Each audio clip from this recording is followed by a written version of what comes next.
Hello बच्चों, मैं MJ Khan, आपका बायो टीचर।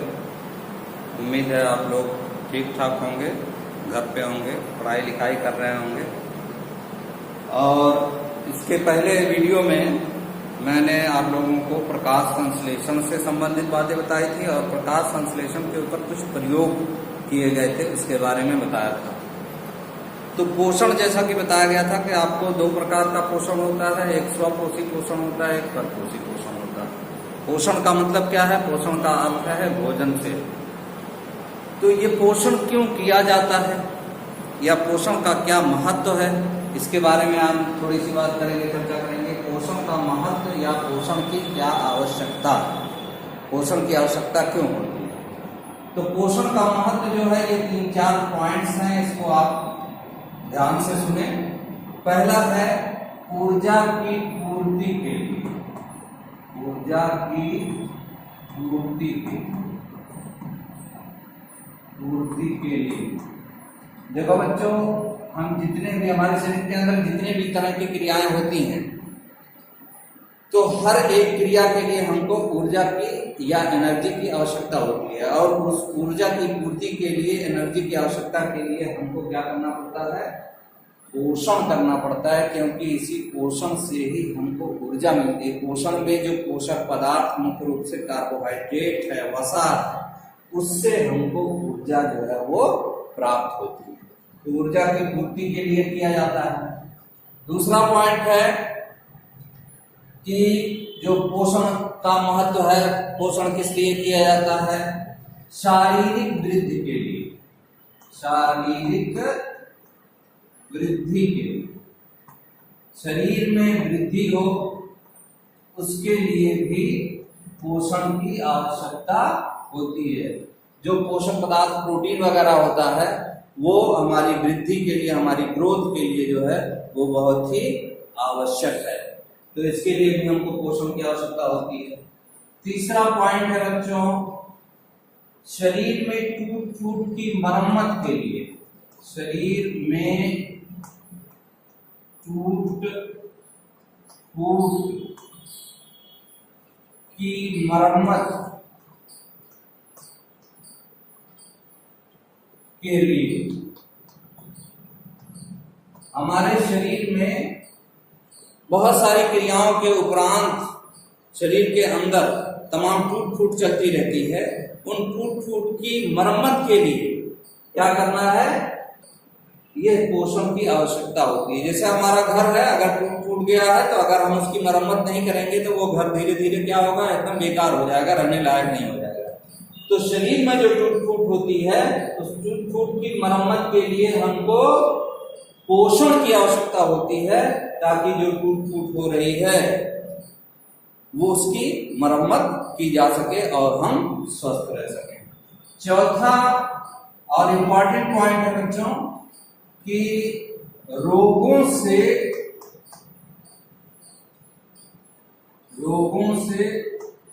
सुरक्षा के लिए, रोगों से सुरक्षा, या इसको हम कह सकते हैं प्रतिरोधक क्षमता, प्रतिरोधक क्षमता विकसित करने के लिए, प्रतिरोधक क्षमता, इम्यून सिस्टम को मजबूत बनाने के लिए, इम्यून सिस्टम को डेवलप करने के लिए हमको क्या है? रोगों से, उसी को हम रोगों से लड़ने की क्षमता भी कह सकते हैं। जिसका इम्यून सिस्टम या जिसकी प्रतिरोधक क्षमता जितनी अधिक होगी, वो व्यक्ति उतना ही स्वस्थ होगा, उसको जल्दी कोई रोग नहीं पकड़ेगा। तो रोगों से सुरक्षा के लिए भी हमको पोषण की आवश्यकता होती है। तो ये 4 पॉइंट्स मुख्य हैं। पोषण किस लिए हम करते हैं? नंबर 1, ऊर्जा की पूर्ति के लिए, तमाम तरह की क्रियाओं के लिए जो ऊर्जा की आवश्यकता होती है उसकी पूर्ति हम किससे करते हैं? पोषण के द्वारा करते हैं। शारीरिक वृद्धि के लिए, शरीर के अंदर, शरीर में जो शारीरिक वृद्धि होती है उसके लिए भी पोषण की आवश्यकता होती है। शरीर में जो टूट फूट होती है उसकी मरम्मत के लिए भी हमको पोषण की आवश्यकता होती है। रोगों से सुरक्षा के लिए तो विभिन्न प्रकार की जिसमें विटामिन्स वगैरह हैं, मिनरल्स हैं, विटामिन्स हैं, ये हमारे शरीर की रोगों से सुरक्षा प्रदान करते हैं। तो ये कुछ पॉइंट्स थे जिसके अंतर्गत हम पोषण क्या करते हैं, पोषण की क्रिया जो है वो करते हैं। अब इसके बाद हमने पढ़ा प्रकाश संश्लेषण, दो तरीके का पोषण होता है, एक होता है स्वपोषी पोषण, दूसरा होता है परपोषी पोषण। परपोषी पोषण में जो पहला पार्ट था वो है जंतु संपोषण या प्राणी संपोषण। प्राणी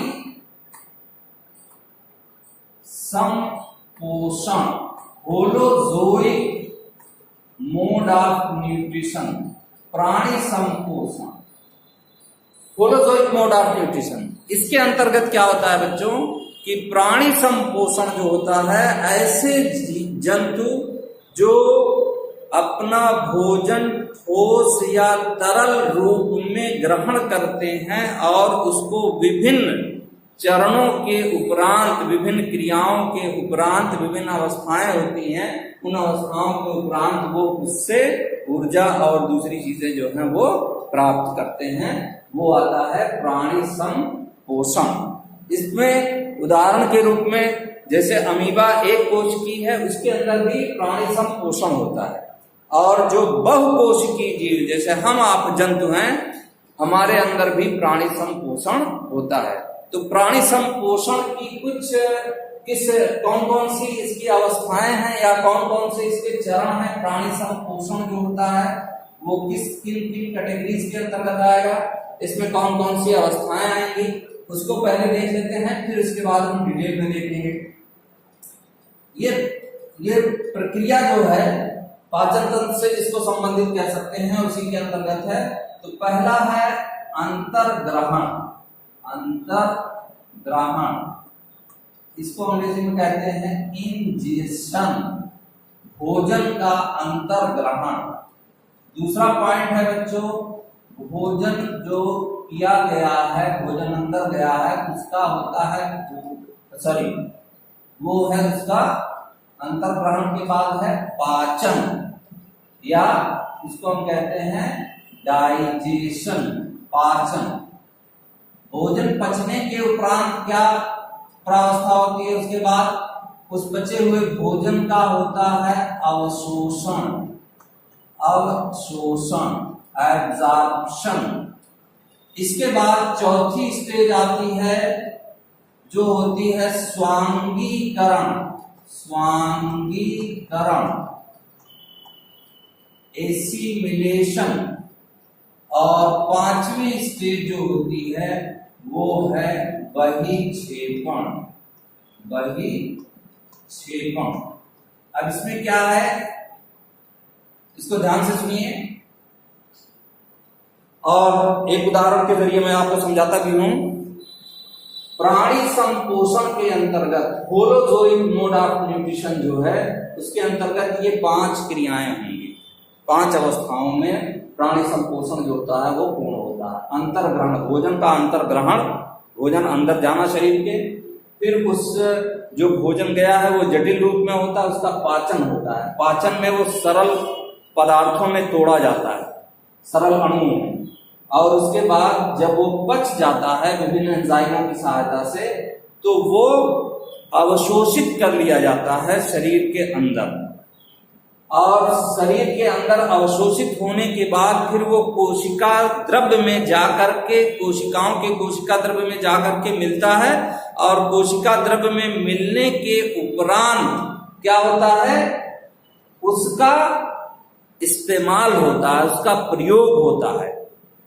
और उसके पश्चात तो वो स्वांगीकरण की क्रिया कहलाती है। इसके बाद पाचन के उपरांत जो भोज्य पदार्थ बच गया है, जो इस्तेमाल नहीं हुआ है, जो पचा नहीं है, वो बेकार पदार्थ होता है। उस बेकार पदार्थ को शरीर से बाहर, या अपशिष्ट पदार्थ कहलाता है, उस अपशिष्ट पदार्थ को शरीर से बाहर निकालना ही बहिक्षेपण कहलाता है। अंग्रेजी में इसको कहते हैं इंजेशन, यह है डाइजेशन, यह एब्जॉर्प्शन, यह एसिमिलेशन, इसको कहते हैं इजेशन। ये इंजेशन है, ये है इजेशन। यह क्रिया जो है प्राणी संपोषण के अंतर्गत होती है। उदाहरण के रूप में हम जैसे अमीबा, उदाहरण के रूप में हम लेते हैं। अमीबा एक कोश की जीव है जिसका कोई आकार नहीं है, ये अमीबा है।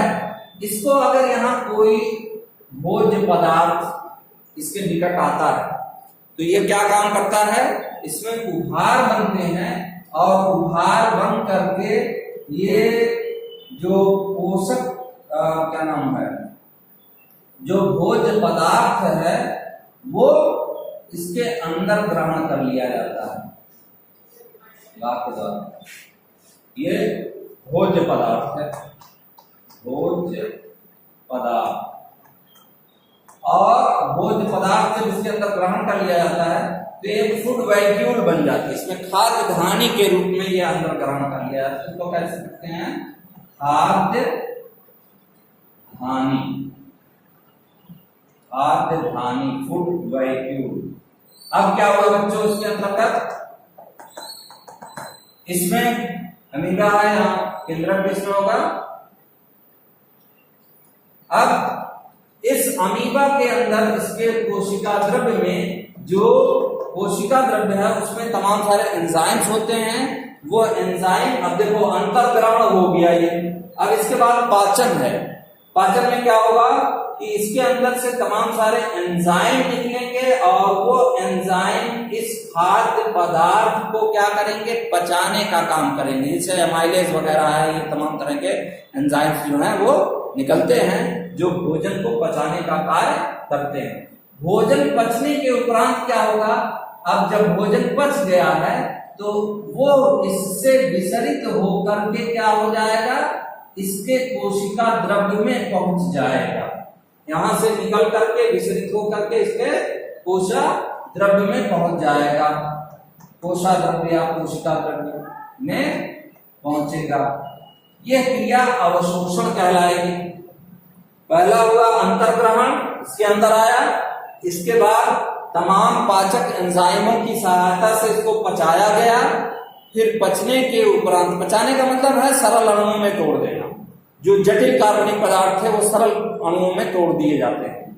और उसके बाद क्या है कि अब जब ये पच गया तो पचने के उपरांत इसमें से पचा हुआ भोजन कोशा द्रव्य में पहुंचा दिया जाता है। इसको अवशोषण कहते हैं। यह क्रिया अवशोषित, पचा हुआ भोजन अवशोषित कर लिया गया। इसके बाद इस पचे हुए भोजन का इस कोशिका द्रव्य में ये मिल करके इसका इस्तेमाल किया जाता है, इसका प्रयोग किया जाता है। चाहे वो कार्बोहाइड्रेट हो, चाहे वो प्रोटीन्स हो, फैट हो, ये सब पचने के उपरांत इसका प्रयोग इस जीवधारी के द्वारा या जीवधारी की कोशिकाओं के द्वारा किया जाता है। ये कहलाता है स्वांगीकरण। इसके बाद क्या होता है बच्चों, अब भोजन पच गया, पचने के उपरांत जो पदार्थ बच गया, पचने के उपरांत जो खाद्य पदार्थ जो है वो बच गया, वो फिर क्या होता है, धीरे धीरे ये खाद्य धानी थी, ये धीरे धीरे यहाँ इसके करीब आ जाती है, इसके मेम्ब्रेन के, कोशिका झिल्ली के समीप आ जाती है। कोशिका झिल्ली के समीप आकर के जब ये यहाँ आती है तो ये कोशिका झिल्ली फट जाती है और इसमें से तमाम सारा जो अपशिष्ट या अपचित खाद्य पदार्थ था वो बाहर निकाल दिया जाता है। इसको हम कहते हैं बहिक्षेपण। ये क्रिया होती है। एक बार फिर से मैं समराइज कर दे रहा हूं कि प्राणी संभोजन के अंतर्गत 5 चरण होते हैं। भोजन का अंतर्ग्रहण है, फिर भोजन का पाचन है, अवशोषण है, स्वांगीकरण है, बहिक्षेपण है। अमीबा के जरिए हम समझते हैं कि अमीबा जो है इसके समीप जब कोई भोज्य पदार्थ पहुंचता है तो इसमें उभार बनते हैं, सीडोपोडिया बनते हैं और वो उसके चारों ओर उसको कवर करके वो शरीर के अंदर उस खाद्य पदार्थ को ग्रहण कर लेता है। इसको खाद्यदानी भी कहते हैं। अब जब भोजन यहाँ पहुंच गया, अंदर ग्रहण हो गया, तब इसका पाचन होगा। पाचन के लिए क्या होता है, एंजाइम की आवश्यकता होती है। तमाम तरह के एंजाइम्स निकलते हैं। और प्रोटीन को पचाने के लिए पेप्सिन है, स्टार्च को पचाने के लिए एमाइलेज है। इस तरीके से तमाम अलग अलग पदार्थों को पचाने के लिए अलग अलग एंजाइम जो हैं वो निकलते हैं, सिक्रीट होते हैं। उसके बाद जब ये एंजाइमों ने इसको पचा दिया तो पचने के उपरांत अब क्या हो जाता है, वो पचा हुआ पोषक पदार्थ जो होता है वो इस जीवधारी के द्वारा अवशोषित कर लिया जाता है, उसको ग्रहण कर लिया जाता है। ठीक है, तो ये अवशोषित होकर के कोशिका में पहुंचता है, यहां इसकी कोशिका में पहुंच रहा है और फिर ये अवशोषण की क्रिया हो गई। फिर उसके बाद ये पचा हुआ जो भोज्य पदार्थ है विभिन्न रूपों में, उसका इस्तेमाल, उसका प्रयोग किया जाता है, उसी को हम कहते हैं स्वांगीकरण। और बचा हुआ जो अपशिष्ट पदार्थ है वो शरीर से बाहर निकाल दिया जाता है। इस क्रिया को कहा जाता है बहिक्षेपण। ये एक सिंपल आपके बारे में थोड़ी सी जानकारी थी। अब इसके बाद हम नेक्स्ट वीडियो में ही पढ़ेंगे कि जंतुओं में मुख्य रूप से जो मनुष्य है उसके अंदर पोषण या ये जो प्राणी संपोषण है वो किस प्रकार से होता है।